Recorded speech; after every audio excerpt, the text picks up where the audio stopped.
নারায়ণগঞ্জে সুষ্ঠু নির্বাচনের স্বার্থে এবার সেনা মোতায়েনের কথা বললেন আওয়ামী লীগ প্রার্থী আইভী। নির্বাচনী বৈতরণী পার হওয়ার কৌশল বললেন বিএনপি প্রার্থী। পুলিশি চাঁদাবাজি বন্ধসহ 9 দফা দাবিতে চট্টগ্রামে চলছে একদিনের পরিবহন ধর্মঘট। ঢাকা সহ সারা দেশের সঙ্গে সড়ক যোগাযোগ বন্ধ, যাত্রীদের ভোগান্তি। অনুপ্রবেশকারী রোহিঙ্গাদের নিয়ে সংকটে কক্সবাজারের স্থানীয়রা চান না নতুন করে আর কোনো অনুপ্রবেশ। সীমান্তে নজরদারি বাড়ানোর দাবি। কয়েক সপ্তাহ পেরিয়ে গেলেও এখনো সৌদি ভিসা না দেওয়ার কারণে জানে না প্রবাসী কল্যাণ মন্ত্রণালয়। ভোগান্তি ভিসা প্রত্যাশীদের মন্ত্রণালয়ের গাফিলতিকে দুষছে বাইরা। এবং দেশের 3টি বিমানবন্দরে গ্রাউন্ড হ্যান্ডেলিংয়ে আগ্রহ নেই আন্তর্জাতিক কোনো প্রতিষ্ঠানের। অবকাঠামো উন্নয়নের দাবি সিবিএ নেতাদের। আয়টার রিপোর্টের অপেক্ষায় মন্ত্রণালয়।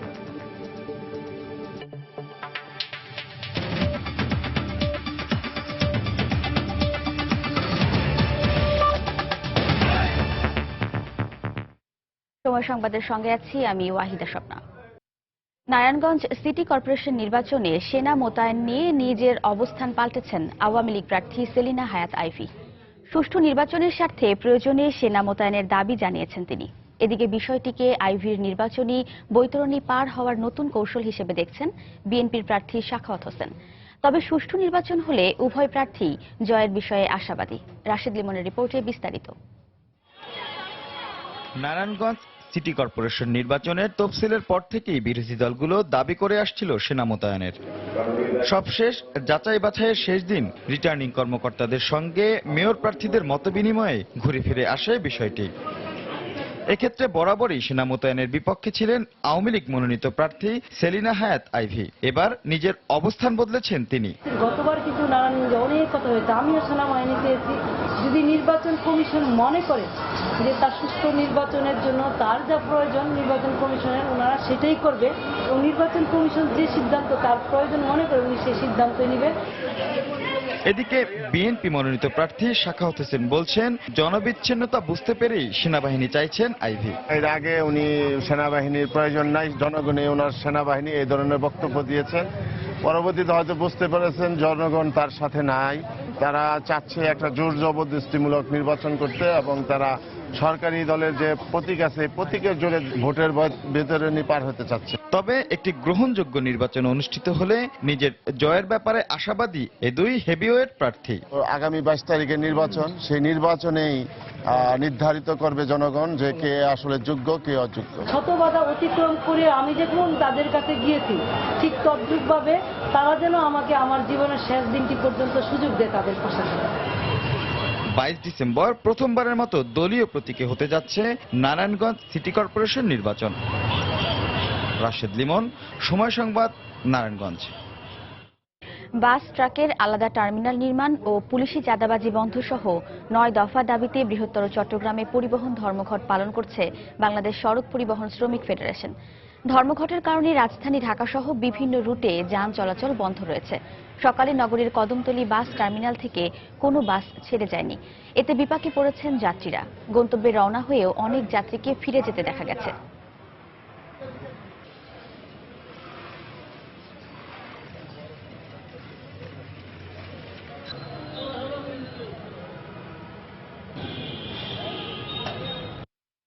রাস্তাঘাটে যে ধরনের অত্যাচার চলতেছে, পুলিশের চাঁদাবাজি এবং টার্মিনালের যে অবস্থা, ওই বিধেতে আমরা সবাই মিলে এই ধর্মঘট ডাকা হয়েছে। আজকে যেহেতু আপনার পরিবহন ধর্মঘট চলছে, সেজন্য রাস্তাঘাট খালি, আমাদের যাত্রী আসলেও এটাকে আমাকে ফেরত দিতে হচ্ছে। সকাল 6টায় বেরিয়েছি চকরিয়া যাওয়ার জন্য, কোনো বাসই যায় না। ঢাকা থেকে এসে সেটা কাজে, এখানে এসে দেখলাম যে পরিবহন ধর্মঘট চলতেছে। তো ইমার্জেন্সি কাজে যে কেউ ঢাকা যেতে যায় সে যেতে পারতেছে না। কলেজে যাওয়ার জন্য সকালে যখন আশা নিয়ে বের হলাম, এসে এখন আমি কলেজে যাওয়ার জন্য কোনো গাড়ি পাচ্ছি না। দর্শক, এই মুহূর্তে নগরীর বহদ্দারহাট বাস টার্মিনালে রয়েছেন সহকর্মী পার্থপ্রতিম বিশ্বাস। পরিবহন ধর্মঘটের খবর জানতে সরাসরি চলে যাচ্ছি তার কাছে। পার্থ, বদ্দার বাস টার্মিনালে সকাল থেকে কিন্তু যে ধর্মঘট শুরু হয়েছিল, পরিবহন ধর্মঘট, এখনো কিন্তু তা আছে। তো সেক্ষেত্রে আজকে বাংলাদেশ সড়ক পরিবহন শ্রমিক ফেডারেশনের ডাকা সকাল 6টা থেকে আগামীকাল সকাল 6টা পর্যন্ত 24 ঘন্টার ধর্মঘট তারা ডেকেছে। তো আমরা দেখেছি নগরীর সকাল থেকে নগরীর যেসব বাস টার্মিনাল রয়েছে সেসব বাস টার্মিনাল থেকে কিন্তু কোনো বাসই ছেড়ে যায়নি। তো সেক্ষেত্রে বৃহত্তর চট্টগ্রামে যেহেতু এই ধর্মঘট চলছে, চট্টগ্রাম থেকে যেমন বিভিন্ন জায়গায় কোনো বাস ছেড়ে যায়নি, তেমনি দেশের বিভিন্ন জায়গা থেকে কিন্তু কোনো বাস নগরীতে ঢুকতে পারেনি। শুধু এই নগরীর বাস টার্মিনালগুলোই নয়, ঢাকার উদ্দেশ্যে যেসব গাড়ি ছেড়ে যায় সেসব গাড়িও কিন্তু আজকে তারা কোনো গাড়ি ছাড়েনি, এই ধর্মঘটের অন্তর্ভুক্ত রয়েছে তারাও। শুধু বাস নয়, আমরা দেখেছি নগরীর যেসব গণপরিবহন রয়েছে সেসব গণপরিবহনও কিন্তু আজকে চলতে পারেনি, এই ধর্মঘটে কিন্তু তারাও আওতাভুক্ত। এছাড়া আমরা সকাল থেকে দেখেছি যারা ধর্মঘট আহ্বান করেছে তারা কিন্তু 2-1টি বাস চলাচলের চেষ্টা করলেও তারা সেই বাসগুলোকে কিন্তু বন্ধ করার চেষ্টা করেছে। আমরা এখানে বদ্দার বাস টার্মিনালে দেখেছি তারা কিছুক্ষণ পরপরই যারা ধর্মঘট ডেকেছে তারা এখানে মিছিল করছে ধর্মঘটের আহ্বানে।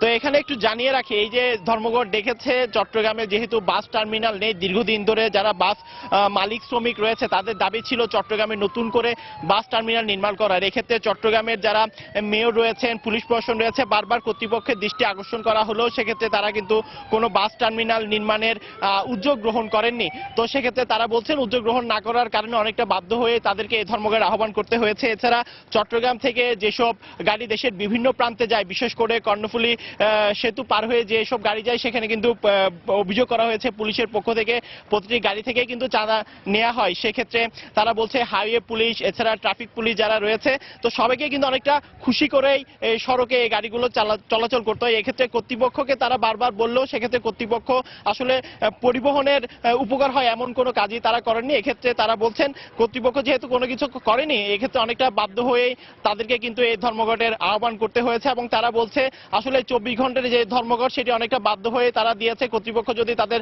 বাস টার্মিনাল করার সুযোগ দেয় তো সেক্ষেত্রে এছাড়া যদি চাঁদাবাজি বন্ধ করে ভবিষ্যতে তারা এই ধরনের কর্মসূচি দিবে না। তবে তারা বলছে 24 ঘন্টা কর্মসূচি পরও যদি যারা প্রশাসনের পক্ষ থেকে কোনো ধরনের উদ্যোগ গ্রহণ করা না হয় সেক্ষেত্রে সামনের দিনগুলোতে তারা আরো বড় ধরনের কর্মসূচি গ্রহণ করবে, এমনটি তারা আমাদেরকে জানিয়েছে। তো এই ছিল আমার কাছে এখনো পর্যন্ত বদ্দার বাস টার্মিনাল থেকে পরিবহন ধর্মঘটের সর্বশেষ খবর। স্বপ্না। দর্শক, চট্টগ্রাম নগরীতে চলমান বাস ধর্মঘটের পরিবহন ধর্মঘটের খবরাখবর জানাতে বহদ্দারহাট বাস টার্মিনাল থেকে আমাদের সঙ্গে যোগ দিয়েছিলেন সহকর্মী পার্থপ্রতিম বিশ্বাস। দেখছেন সময় সংবাদ।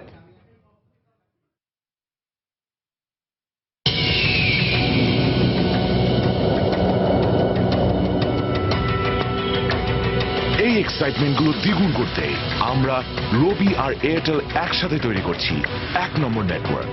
একটি রবি বা এয়ারটেল সিম কিনলে একটির সাথে আরেকটি ফ্রি। ডাকছি আগামী, শুনছেন? পানির যথার্থ ব্যবস্থাপনায় বাংলাদেশকে সহযোগিতা দেওয়ার আশ্বাস দিয়েছেন হাঙ্গেরির প্রেসিডেন্ট ইয়ানুস আদের। গতকাল বিকেলে হাঙ্গেরির বুদাপেস্টে প্রধানমন্ত্রী শেখ হাসিনার সঙ্গে অনুষ্ঠিত বৈঠকে এই আশ্বাস দেন তিনি। শেখ হাসিনাও জলবায়ু পরিবর্তনের কারণে সৃষ্ট প্রভাব মোকাবিলায় বাংলাদেশের পদক্ষেপের কথা তুলে ধরেন। পররাষ্ট্র সচিব শহীদুল হক জানান, বৈঠকে জলবায়ুর প্রভাব মোকাবিলায় পারস্পরিক সহযোগিতার বিষয়ে আলোচনা হয়।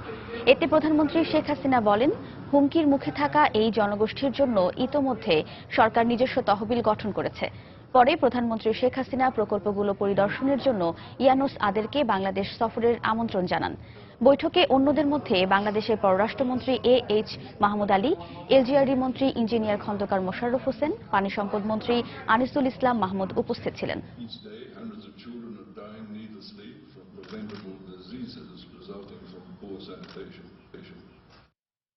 দেশে নতুন করে আর কোনো রোহিঙ্গা অনুপ্রবেশ চান না কক্সবাজারের স্থানীয়রা। সীমান্তে আইনশৃঙ্খলা রক্ষা বাহিনীর সদস্য বাড়ানোর পাশাপাশি কঠোর নজরদারির দাবি তাদের। সীমান্তরক্ষী বাহিনী বিজিবি ও কোস্টগার্ড বলছে, অনুপ্রবেশ ঠেকাতে কঠোর অবস্থানে রয়েছে তারা। সুজাউদ্দিন রুবেলের তথ্য ও মোহাম্মদ ফরাজের ছবি নিয়ে ডেস্ক রিপোর্ট।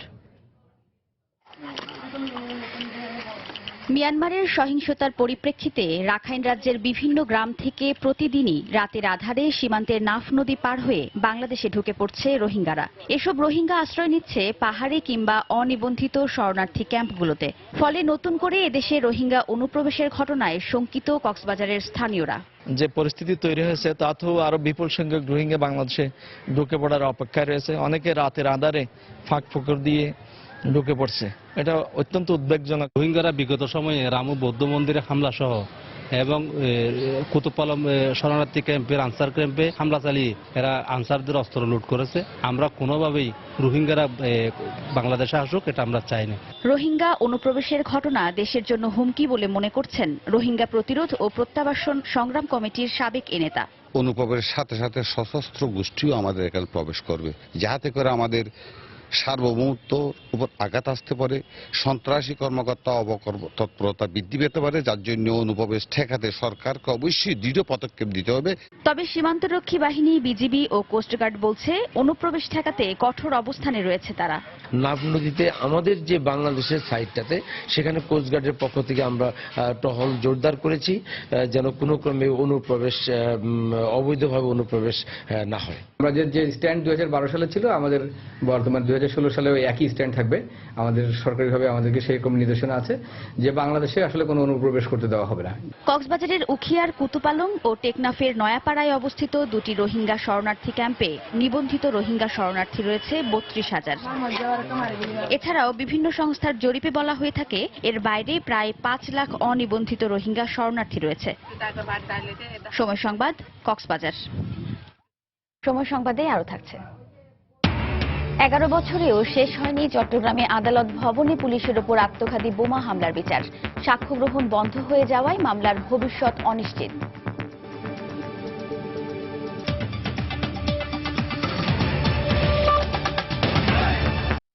কয়েক সপ্তাহ পেরিয়ে গেলেও এখনো উদ্ঘাটন হয়নি কি কারণে শ্রমিক ভিসা দিচ্ছে না সৌদি দূতাবাস। জনশক্তি রফতানিকারকদের সংগঠন বাইডার অভিযোগ, চুক্তিতে শ্রমিকদের 25% নারী পাঠানোর কথা উল্লেখ না থাকলেও হঠাৎই শর্ত জুড়ে দিয়েছে সৌদি আরব। এদিকে 1 ডিসেম্বর অনুষ্ঠেয় বৈঠকে সমস্যার সমাধান হবে বলে আশা প্রকাশ করেন প্রবাসী কল্যাণ মন্ত্রণালয়ের অতিরিক্ত সচিব হাবিবুল ইসলাম হাবিবের রিপোর্ট। বিগত কয়েক সপ্তাহ যাবৎ সৌদি দূতাবাসের সামনে ভিসা প্রত্যাশীদের দীর্ঘ লাইন হলেও ভিসা না পেয়ে হতাশ হয়ে ফিরে যান বেশিরভাগই। এর কারণ অনেকেই জানেন না। তবে রিক্রুটিং এজেন্সিগুলোকে ভিসা না দেওয়ার অভিযোগ থাকলেও কেউ কেউ জানান শর্ত মেনে আবেদন করলে সীমিত সংখ্যক ভিসা পাওয়া যাচ্ছে, যদিও শর্ত মানার সক্ষমতা নেই বেশিরভাগ এজেন্সিগুলোর। 18 দিন ধরে খালি ঘুরাইতেছে, আজকে বলে যে তোমার ভিসা কালকে দিতেছে, আয়ো বইয়ের মতো ঘুরাইতেছে। 3 সপ্তাহ থেকে নিয়ে বই জমা করতে আমাদের খুব সমস্যা হচ্ছে, কারণ দেখা গেছে অনেক ট্রাভেল সেটে মহিলা লাইসেন্স নেই।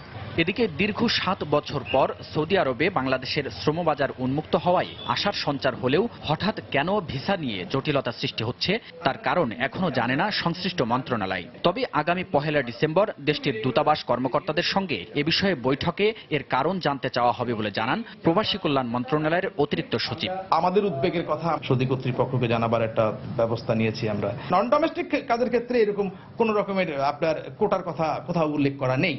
তো এটা কেন আসছে, কিভাবে আসছে, এই জিনিসগুলো আমাদেরকে ক্লিয়ার করতে হবে, বুঝতে হবে। এটা খুবই তাড়াতাড়ি 1 তারিখে বোধহয় এরকম একটা ডেট সেট হয়েছে, 1 তারিখে আমরা আলোচনা করব। বিষয়টি নিয়ে জনশক্তি রপ্তানিকারকদের সংগঠন বাইরার অভিযোগ, বাংলাদেশের সঙ্গে চুক্তিতে যেসব কথা উল্লেখ নেই আচমকা সেসব শর্ত জুড়ে দিচ্ছে সৌদি দূতাবাস। বিষয়টি নিয়ে মন্ত্রণালয়ের ঢিলেমি রয়েছে বলেও মনে করেন তারা। প্রবাসী কল্যাণ মন্ত্রণালয় সরাসরি ওনাদেরকে অ্যাপয়েন্টমেন্ট না চেয়ে একটা চিঠি দিলেও পারত, তোমরা এই কাজটা করো না, তোমরা ওনাদেরকে ভিসা দিয়ে দাও। প্রথম দিকে তারা বলেছে যে মেয়ের লাইসেন্স না থাকলে হবে না, এরপরে আমাদের এনলিস্টমেন্ট নেওয়া প্রবলেম হচ্ছিল, এরপরে আমাদের লাইসেন্স রিনিউ নেওয়া প্রবলেম হচ্ছিল, যে রিনিউ না থাকা পর্যন্ত 6 মাস আগে রিনিউ না থাকলে দিবে না। এখন 25% মেয়ে নেওয়া প্রবলেম হচ্ছে। তবে অচিরেই এসব সমস্যার সমাধান হবে এবং 2017 সালে সারা বিশ্বে অন্তত 10 লক্ষ শ্রমিক পাঠাতে পারবে বলে আশা প্রকাশ করা হয় প্রবাসী কল্যাণ মন্ত্রণালয়ের পক্ষ থেকে। হাবিবুল ইসলাম হাবিব, সময় সংবাদ, ঢাকা। কোন ধরনের নোটিশ ছাড়াই জাতীয় বিশ্ববিদ্যালয়ের 4র্থ বর্ষের ফল 2 বার প্রকাশের কারণে দেখা দিয়েছে জটিলতা। প্রথমবার ফল প্রকাশের প্রায় 2 মাস পর হঠাৎ করেই পরিবর্তন আনা হয় ফলে। বিশ্ববিদ্যালয় কর্তৃপক্ষ ভুল স্বীকার করে বলছেন, সমন্বিত ফলে আংশিক ভুল থাকার কারণেই পরে তা সংশোধন করে প্রকাশ করা হয়েছে। এদিকে নতুন ফল প্রকাশে যেসব পরীক্ষার্থীর মান অবনমন হয়েছে আগের ফল বহালের দাবি জানিয়েছেন তারা। শাফিন জাহিদের রিপোর্টে বিস্তারিত। গত ২৭ সেপ্টেম্বর জাতীয় বিশ্ববিদ্যালয়ের ২০১৪ সালের চতুর্থ বর্ষের ফলাফল প্রকাশ করা হয়, যেখানে ৩১৮টি কলেজের ১,২৩,২৫৫ জন নিয়মিত পরীক্ষার্থীর মধ্যে উত্তীর্ণ হন ৯৯,৫৭০ জন। প্রকাশ হওয়া এই ফলাফলে ত্রুটি রয়েছে এমন কোনো নোটিশ ছাড়াই হঠাৎ করেই গত ২১ নভেম্বর বিশ্ববিদ্যালয়ের ওয়েবসাইট থেকে আগের ফল সরিয়ে নতুন ফলাফল বসিয়ে দেওয়া হয়। এর ফলে ৩৪ জন শিক্ষার্থী অকৃতকার্য হওয়ার পাশাপাশি প্রায় ৯,০০০ পরীক্ষার্থীর ফলাফলে পরিবর্তন দেখা যায়, যেখানে প্রায় ৪,০০০ শিক্ষার্থীর নম্বর প্রথমবারের চেয়ে কমে আসে। বিশ্ববিদ্যালয় কর্তৃপক্ষের এমন সিদ্ধান্তের প্রতিবাদ ও পূর্বের ফলাফল বহালের দাবিতে মানববন্ধন করে ক্ষোভ প্রকাশ করেছেন ঢাকার বেশ কয়েকটি কলেজের শিক্ষার্থীরা। 2 মাস পরে সে রেজাল্ট কোনো নোটিশ ছাড়াই 21 তারিখে চেঞ্জ করে দিয়েছে, তারা নোটিশ দিচ্ছে 24 তারিখে। দীর্ঘ সেশন জটের ঘানি পার করে যে ছাত্ররা আজকে এই ফলাফলটা করলো, তার মধ্যে আপনি দেখবেন যে এখন এই ফলাফলটা পরিবর্তন আসলে যৌক্তিক কোনো কারণ নেই। বিভিন্ন জায়গায় চাকরির ক্ষেত্রে বিভিন্ন জায়গায় বিভিন্ন ছেলেরা অ্যাপ্লাই করছে, সেখানে আমাদেরকে চিট ভাববে। জাতীয় বিশ্ববিদ্যালয় এমন ভুল স্বীকার করে বলছে, ফলাফল প্রস্তুতের সময় প্রযুক্তিগত ত্রুটির কারণে এমন সমস্যার সম্মুখীন হতে হয়েছে। এই যে ঘটনা হলো তার জন্য আমরা দুঃখ প্রকাশ করেছি। এখন আমরা তো মানুষ, এবং মানুষ মতে কাজ করতে গেলে কখনো না কখনো এটাকে একবার 100% যে নিশ্চিত করতে পারলে তো ভালো, কিন্তু এই ঘটনাটা ঘটে গেছে।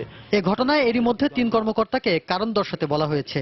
সেই সাথে প্রো ভাইস চ্যান্সেলরের নেতৃত্বে গঠন করা হয়েছে 3 সদস্যের তদন্ত কমিটি। জাতীয় বিশ্ববিদ্যালয়ের ছাত্র তারা দায়িত্ববান, সচেতন, এবং তারা বুঝবে যে এই ধরনের একটা ঘটনা ঘটতে পারে, এবং কর্তৃপক্ষ সততার সাথেই সে বিষয়টাকে হ্যান্ডেল করেছে।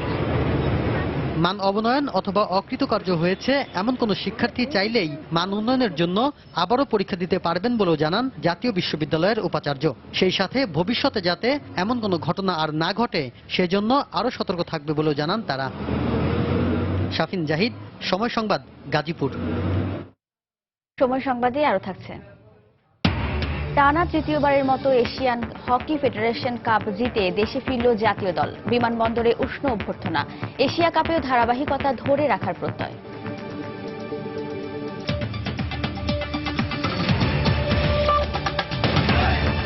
শাহজালাল সহ দেশের 3টি আন্তর্জাতিক বিমানবন্দরের গ্রাউন্ড হ্যান্ডেলিং এর কাজ অংশীদারিত্বের ভিত্তিতে যৌথভাবে পরিচালনার জন্য বাংলাদেশ বিমানের আরএফপি আহ্বানের পর পার হয়েছে 9 মাস। কিন্তু ইন্টারন্যাশনাল এয়ার ট্রাফিক অ্যাসোসিয়েশন আইএটার পরামর্শক নিয়োগ ছাড়া আর কোনো অগ্রগতি হয়নি। বেসামরিক বিমান পরিবহন ও পর্যটন মন্ত্রী জানান, আইএটার রিপোর্টের ভিত্তিতে এ ব্যাপারে সিদ্ধান্ত নেওয়া হবে। তবে বিমান সিবিএ নেতাদের দাবি, অবকাঠামো উন্নয়ন ছাড়া আন্তর্জাতিক কোনো প্রতিষ্ঠান গ্রাউন্ড হ্যান্ডেলিং এ আগ্রহী হবে না। বিস্তারিত জানাচ্ছেন হাজেরা শিউলি। বাংলাদেশ বিমানের অব্যবস্থাপনা, অদক্ষতা ও নানা অনিয়মের অভিযোগে গ্রাউন্ড হ্যান্ডলিং এর জন্য দক্ষ অপারেটর নিয়োগে বেশ কয়েকবার উদ্যোগ নেয় কর্তৃপক্ষ, কিন্তু নানা জটিলতা এবং বাংলাদেশ বিমানের সিবিএ নেতাদের আন্দোলনে তা সফল হয়নি। গত ফেব্রুয়ারিতে নিরাপত্তা ঘাটতির কারণ দেখিয়ে যুক্তরাজ্য বাংলাদেশ থেকে সরাসরি কার্গো বিমান চলাচলে নিষেধাজ্ঞা আরোপের পর আবার আলোচনায় আসে গ্রাউন্ড হ্যান্ডলিং। এরপর শাহজালাল সহ দেশের 3 আন্তর্জাতিক বিমানবন্দরে গ্রাউন্ড হ্যান্ডলিং অংশীদারিত্বের ভিত্তিতে পরিচালনার জন্য গত মার্চে আরএফপি আহ্বান করে বাংলাদেশ বিমান। এ বিষয়ে আইএটার পরামর্শ কাজ শুরু করেছে জানালেও কবে প্রতিবেদন দিবে তা বলতে পারেননি বিমানমন্ত্রী। বিমান পরবর্তীকালে আমাদের জানিয়েছে বিবরণ করার মতন যে দক্ষতা বা যোগ্যতা এটা নেই, এই জন্য তারা আইএটা কনসালটেন্ট চেয়েছে, তারা এসছেন এবং তারা তাদের কাজ শুরু করেছে। প্রাইম মিনিস্টার আছেন যত দ্রুত এটা হয় জয়েন্ট ভেঞ্চার, কিন্তু আইএটা কি বলবে, কতখানি বলবে সেটা আমরা জানি না। বিমানের সিবিএ নেতাদের দাবি, প্রয়োজনীয় জনবল ও যন্ত্রপাতি কেনা হলে গ্রাউন্ড হ্যান্ডলিং এর জয়েন্ট ভেঞ্চারের প্রয়োজন নেই। আগে বিমানবন্দরের অবকাঠামো উন্নয়ন করতে হবে। আমরা সবসময় বলে আসছি যে আমরা গ্রাউন্ড হ্যান্ডলিং দিতে সক্ষমতা আমাদের আছে, দরকার পর্যাপ্ত জনবল এবং ইকুইপমেন্ট। এয়ারপোর্টের যে অবকাঠামোগত ব্যবস্থাটা, এটা উন্নতি না করলে খুব সম্ভাবনা কম থাকবে যে বিদেশি যারা বিনিয়োগকারী তারা আসবে। তবে এই বিশ্লেষক বলছেন, বিমানবন্দরের সেবার মান উন্নয়নে গ্রাউন্ড হ্যান্ডলিং বেসরকারি খাতে ছেড়ে দেওয়া জরুরি। কার্গোর আপনি হ্যান্ডলিং এ দেখেছেন যে বিভিন্ন ইন্টারন্যাশনাল গ্রুপ থেকে তাদের আপত্তি এসছে এর সেফটির ব্যাপারে, এবং আমাদের ব্যবসায়ীদেরও অনেক দিনের কমপ্লেইন্ট, এগুলোতে তাদের ব্যবসার ক্ষতি হচ্ছে। সুতরাং এগুলো আধুনিকায়নের জন্য কম্পিটিশন স্পিরিট আনতে হবে। রাষ্ট্রায়ত্ত সংস্থার মনোপলি দিয়ে কখনো এগুলো বেশি দূর আগানো যায় না। গ্রাউন্ড হ্যান্ডলিং থেকে বছরে প্রায় 500 কোটি টাকা আয় হয় বাংলাদেশ বিমানের। হাজেরা শিউলি, সময় সংবাদ, ঢাকা। সাক্ষী উপস্থিত না হওয়ায় দীর্ঘ 11 বছরেও শেষ হয়নি চট্টগ্রামে আদালত ভবনে পুলিশের ওপর আত্মঘাতী বোমা হামলার বিচার। 9 বছরে সাক্ষ্য দিয়েছেন মাত্র 28 জন। 2 বছর ধরে সাক্ষ্য গ্রহণও বন্ধ রয়েছে। এই অবস্থায় চাঞ্চল্যকর এই মামলার ভবিষ্যৎ নিয়ে অনিশ্চয়তা দেখা দিয়েছে। আর তীব্র শারীরিক যন্ত্রণা নিয়ে এই ঘটনার বিচারের আশায় দিন কাটছে জঙ্গি হামলায় আহত পুলিশ সদস্যদের। বিস্তারিত থাকছে কমলদের রিপোর্টে। 2005 সালের 29 নভেম্বর সকালে চট্টগ্রাম আদালত ভবনে জেএমবির আত্মঘাতী বোমা হামলায় নিহত হন এক পুলিশ সহ 2 জন। বহুল আলোচিত এই হামলার ঘটনায় আহতদের অধিকাংশ ছিলেন পুলিশ। মামলাও করা হয় পুলিশের পক্ষ থেকে। এই ঘটনায় স্প্লিন্টারের যন্ত্রণায় কাতর পুলিশ সদস্যরা এখনো দিন গুনছেন বিচারের আশায়। দীর্ঘ 11টি বছর যে আমরা যন্ত্রণা বয়ে বেড়াচ্ছি, তা আমাদের একটা চাওয়া ছিল, সেটা হলো যে 2 চোখে যদি বেঁচে থাকার পরে যদি দেখে যেতে পারতাম যে বিচারটা কি হলো। আমার একটাই আশা যে এর বিচার, সুষ্ঠু বিচার যদি এখনো দেখে যেতে পারতাম, এটাই মনে সান্ত্বনা নিয়ে। কিন্তু রহস্যজনক কারণে গত 2 বছরে এই মামলায় একজন সাক্ষীরও সাক্ষ্য গ্রহণ হয়নি। 2007 সালের 6 নভেম্বর থেকে শুরু করে 2014 সালের 30 সেপ্টেম্বর পর্যন্ত 8 বছরে 77 জনের মধ্যে মাত্র 28 জন সাক্ষী আদালতে সাক্ষ্য দিয়েছেন। সাক্ষীর প্রতি বারবার প্রসেস দেওয়া হচ্ছে, আদালত থেকে যথানিয়মে সাক্ষীদের প্রতি ওয়ারেন্ট দেওয়া হচ্ছে। যারা সাক্ষী আনবেন তারা সাক্ষী আনতে ব্যর্থ হচ্ছেন বলেই আদালতের সাক্ষী আসছেন না। সাক্ষী আনতে না পারার ব্যাপারে পুলিশকে দায়ী করা হলো। আদালতে পুলিশের প্রসিকিউশন শাখার এই শীর্ষ কর্মকর্তা দিলেন কিছুটা ভিন্ন তথ্য। এই মামলাটি আগে অতিরিক্ত মহানগর দায়রা জজ প্রথম আদালতে এটা বিচারাধীন ছিল। ম্যাডাম দীর্ঘদিন হয়তো ছুটির থাকার কারণে কিছু কিছু সাক্ষী আসলেও ওই সাক্ষী গ্রহণ হয় নাই। আর থেকে কোর্ট থেকে নিয়মিত হয়তো সমন ওয়ারেন্ট হতো সাক্ষীদের প্রতি ইস্যু হয় নাই। বুধবার এই মামলার পরবর্তী সাক্ষ্য গ্রহণের তারিখ নির্ধারণ রয়েছে। ইতিমধ্যে 3 সাক্ষীর বিরুদ্ধে জামিন অযোগ্য সমন ইস্যু করেছেন আদালত। আর মামলার 2 আসামির মধ্যে জাবেদ ইকবাল ওরফে মোহাম্মদ কারাগারে থাকলো। অপর আসামি বোমা মিজান 2 বছর আগে ময়মনসিংহে পুলিশ হেফাজত থেকে পালিয়ে যায়। কমল দে, সময় সংবাদ, চট্টগ্রাম। দেশের বাইরের খবর। ব্রাজিলের একটি বিমানে 81 জন আরোহী নিয়ে কলম্বিয়ায় বিধ্বস্ত হয়েছে। ব্রাজিলের ক্লাব শেপেকুয়েন্সের ফুটবলাররা ছিলেন বিমানটিতে। আরোহীদের কেউ বেঁচে আছেন কিনা তা এখনো জানা যায়নি। বুধবার কলম্বিয়ার মেডেলিনে তাদের কোপা সুদামেরিকা ফাইনালে অ্যাটলেটিকো ন্যাশনালের সঙ্গে খেলার কথা ছিল। বলিভিয়া থেকে মেডেলিনস আন্তর্জাতিক বিমানবন্দরে অবতরণের কথা থাকলেও জ্বালানি ফুরিয়ে যাওয়ায় বিমানটি বিধ্বস্ত হয়ে বলে জানিয়েছে কর্তৃপক্ষ।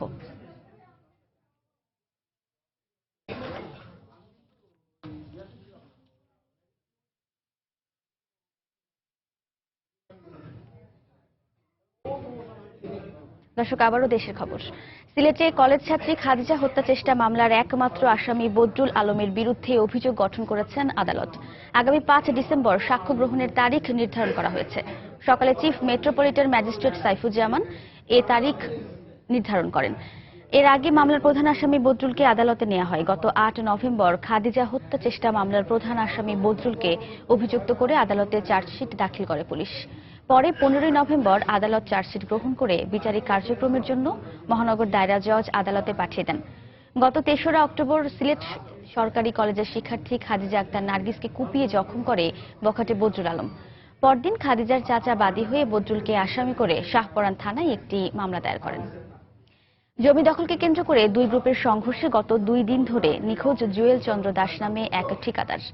পরিবারের অভিযোগ, গত রোববার সাভারের বড়দিশি এলাকায় নিজ কর্মস্থলে যান জুয়েল। এরপর থেকেই তিনি নিখোঁজ হন।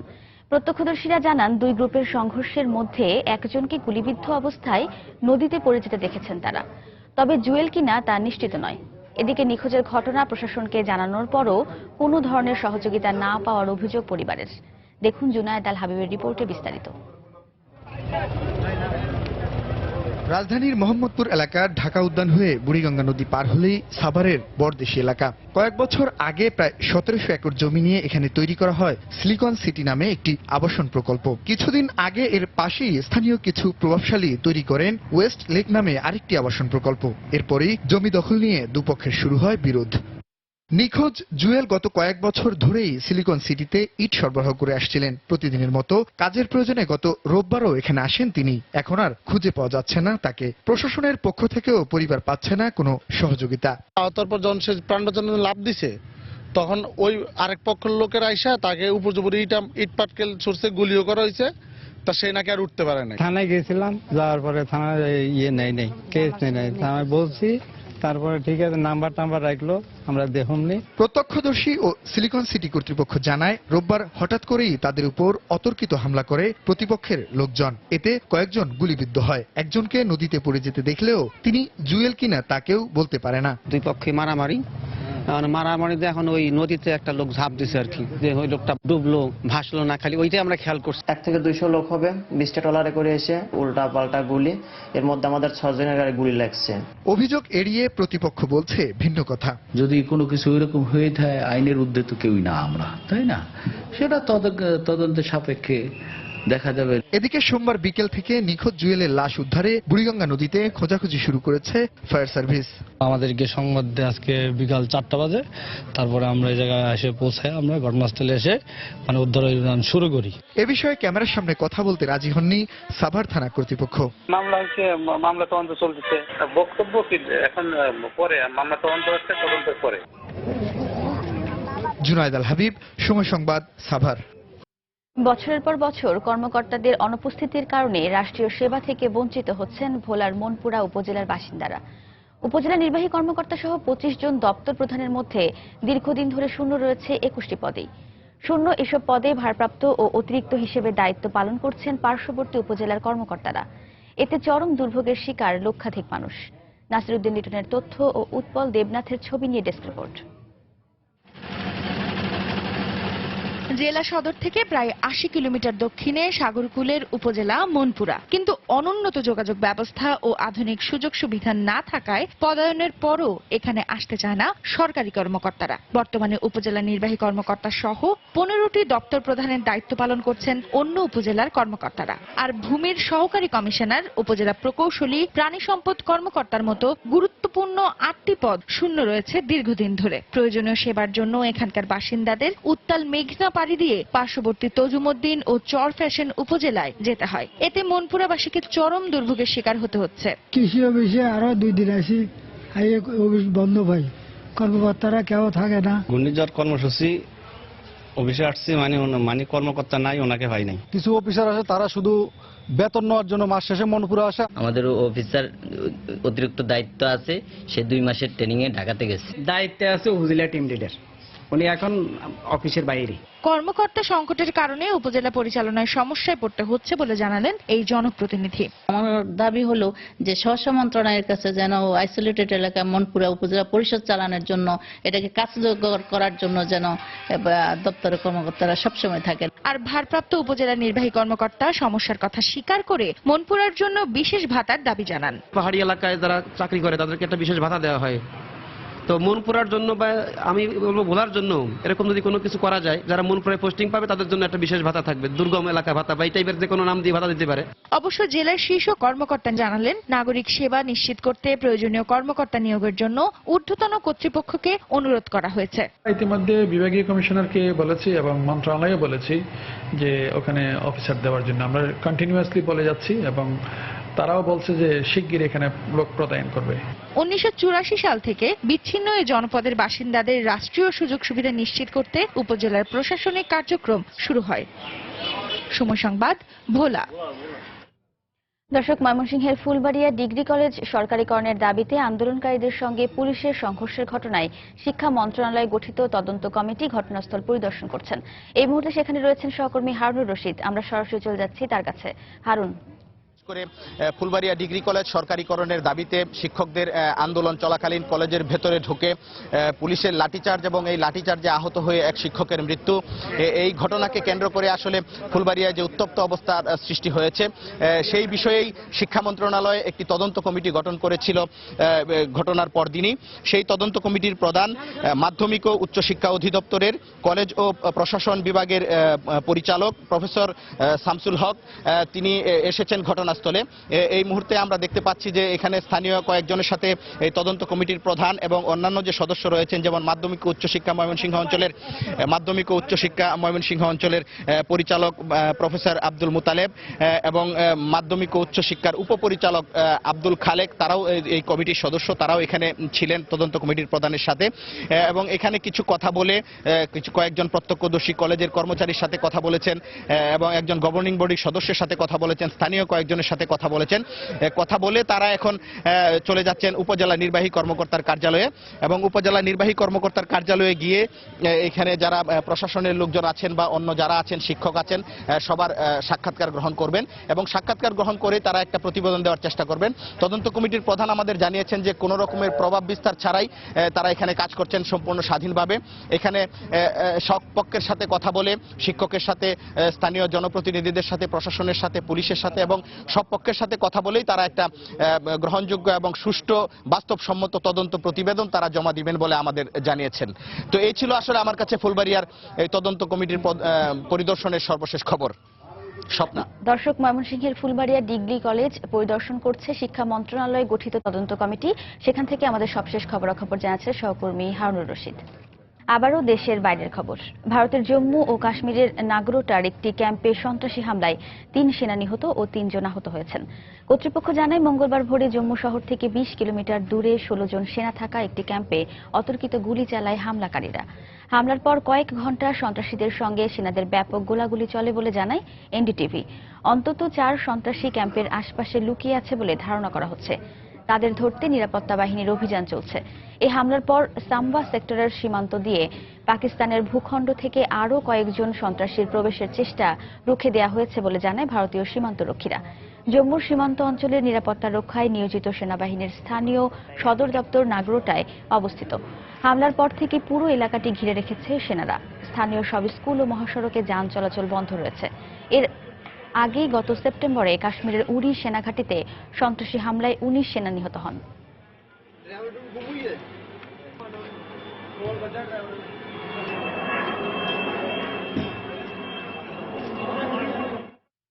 খেলার খবর। টানা তৃতীয়বারের মতো এশিয়ান হকি ফেডারেশন কাপে চ্যাম্পিয়ন হয়ে দেশে ফিরল বাংলাদেশ জাতীয় হকি দল। গতরাত 1:45 দেশে ফেরেন জিমি আশরাফুল নিলয়রা। চ্যাম্পিয়ন হওয়ায় তারা সরাসরি খেলবে এশিয়ান কাপে। এমন অর্জনে উচ্ছ্বসিত হকি দল সিক্ত হল অভিনন্দনের জোয়ারে। আগের 2 আসরে চ্যাম্পিয়ন ও লাল সবুজের পতাকাধারীরা। চ্যালেঞ্জ ছিল এএইচএফ কাপ টুর্নামেন্টের শিরোপা ধরে রাখার। সেই চ্যালেঞ্জকে একেবারে মাটির সাথে মিশিয়ে দিয়ে ডিফেন্ডিং চ্যাম্পিয়নরা এবারও দেশে ফিরল বীরের বেশে। পুরো টুর্নামেন্টে অপরাজিত বাংলাদেশ দল প্রতিপক্ষদের গোল বন্যায় ভাসিয়েছে বেশ কয়েকবার। এমন নজরকাড়া পারফরমেন্সে উচ্ছ্বসিত জয়ী দলের অধিনায়কও। ফিলিংসটা এত ভালো ছিল যে চ্যাম্পিয়ন হওয়ার পর বলার মতো না, মনে হচ্ছিল যে আমরা এমন কিছু অর্জন করছি যা এতদিন আমাদের খুব অভাব ছিল। 5 ম্যাচে 8 গোল করে সর্বোচ্চ গোলদাতা আশরাফুল। বেশ খুশি এই তরুণ তুর্কি প্রত্যয় ব্যক্ত করলেন ভবিষ্যতেও এমন ফর্ম ধরে রাখার। আমি চাইবো আমার পারফরমেন্স ধরে রাখার জন্য, আর আমি আমার বেস্টটা দিব, দেশের জন্য ভালো কিছু করার চেষ্টা করব। চ্যাম্পিয়ন হওয়ায় বাংলাদেশ বাছাই পর্ব ছাড়াই সরাসরি খেলবে এশিয়া কাপে। এর আগেও 2012 সালেও এশিয়া কাপে খেলেছিল বাংলাদেশ। সেবার পরাশক্তি চীনকেও হারিয়েছিল লাল সবুজের প্রতিনিধিরা। তবে এরপর আর এমন ফর্ম ধরে রাখতে পারেনি দলটি। অধিনায়ক জানালেন, দীর্ঘমেয়াদী পরিকল্পনা আর পরিচর্যার অভাবই দায়ী। দীর্ঘমেয়াদী পরিকল্পনা দরকার, কারণ আমরা একটা লেভেলে গেলে যে এই টুর্নামেন্টে আমরা চ্যাম্পিয়ন হয়েছি, তারপরে কিন্তু আমরা এই লেভেলে থেকে যাই। কিন্তু পরবর্তী টিমগুলো অন্যান্য টিমগুলো কিন্তু এখান থেকে উপরে ওঠার জন্য, আপগ্রেড হওয়ার জন্য অনেক প্ল্যানিং করে, আমাদের এগুলো থাকে না। অভিযোগ স্বীকার করে উপমন্ত্রী জানালেন, সমস্যা সমাধানে হকি ফেডারেশনকে সর্বাত্মক সহযোগিতা করা হবে। যে বিষয়গুলো ছিল, লিগেজগুলো, সেটিকে আমরা অ্যাকোমোডেট করতে চেয়েছি। সরকারের অর্থ বরাদ্দ এবং সংশ্লিষ্ট ফেসিলিটিসগুলি এনশিওর করতে হবে, সেটা আমরা আগামী দিন ইনশাআল্লাহ এনশিওর করব। এশিয়া কাপে বাংলাদেশকে মোকাবেলা করতে হবে ভারত পাকিস্তানের মতো পরাশক্তি দেশগুলোকে। হ্যাট্রিক চ্যাম্পিয়ন হওয়ার আনন্দে গান ভাসিয়ে তাই এশিয়া কাপের দিকে নজর দেওয়ার পরামর্শ কোচ অলিভার কার্জের। নোমান আব্দুল্লাহ, সময় সংবাদ, ঢাকা। এ পর্যায়ে শীর্ষ সংবাদ জানিয়ে দিচ্ছি আরেকবার। কলম্বিয়ায় ব্রাজিলের প্রাদেশিক দল শ্যাপেকয়েন্সের ফুটবল খেলোয়াড়বাহী বিমান বিধ্বস্ত। ক্রু সহ 81 জন আরোহী ছিলেন বিমানে। নারায়ণগঞ্জে সুষ্ঠু নির্বাচনের স্বার্থে এবার সেনা মোতায়েনের কথা বললেন আওয়ামী লীগ প্রার্থী আইভী। নির্বাচনী বৈতরণী পার হওয়ার কৌশল বলছেন বিএনপি প্রার্থী। পুলিশি চাঁদাবাজি বন্ধ সহ 9 দফা দাবিতে চট্টগ্রামে চলছে একদিনের পরিবহন ধর্মঘট। ঢাকা সহ সারা দেশের সঙ্গে সড়ক যোগাযোগ বন্ধ, যাত্রীদের ভোগান্তি। অনুপ্রবেশকারী রোহিঙ্গাদের নিয়ে সংকটে কক্সবাজারের স্থানীয়রা চান না নতুন করে আর কোনো অনুপ্রবেশ, সীমান্তে নজরদারি বাড়ানোর দাবি। কয়েক সপ্তাহ পেরিয়ে গেলেও এখনো সৌদি ভিসা না দেওয়ার কারণ জানে না প্রবাসী কল্যাণ মন্ত্রণালয়। ভোগান্তি ভিসা প্রত্যাশীদের মন্ত্রণালয়ের গাফিলতিকে দুষছে বাইরা। এবং দেশের 3টি বিমানবন্দরে গ্রাউন্ড হ্যান্ডেলিং এ আগ্রহ নেই আন্তর্জাতিক কোনো প্রতিষ্ঠানের। অবকাঠামো উন্নয়নের দাবি সিবিএ নেতাদের। আইটার রিপোর্টের অপেক্ষায় মন্ত্রণালয়। এই ছিল এখনকার মতো। যে কোনো খবর পেতে ভিজিট করুন সময়নিউজ.টিভি।